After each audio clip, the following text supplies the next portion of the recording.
Hello everyone, मैं आपका दोस्त doctor Dipesh Goyal, cosmetic and plastic surgeon. So we have done today FUE hair transplant for the crown area and the mid scalp region. तो patient जो है UP से आए हैं, वो अपना इंट्रोडक्शन देंगे और बताएंगे कि प्रोसीजर के दौरान कोई दिक्कत तो नहीं हुई.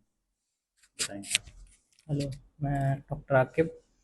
मैं यूपी से हूँ और मेरा बढ़िया हो गया, कोई प्रॉब्लम नहीं हुई। डॉक्टर साहब ने बहुत अच्छे से देखा, कोई पंगा नहीं हुआ।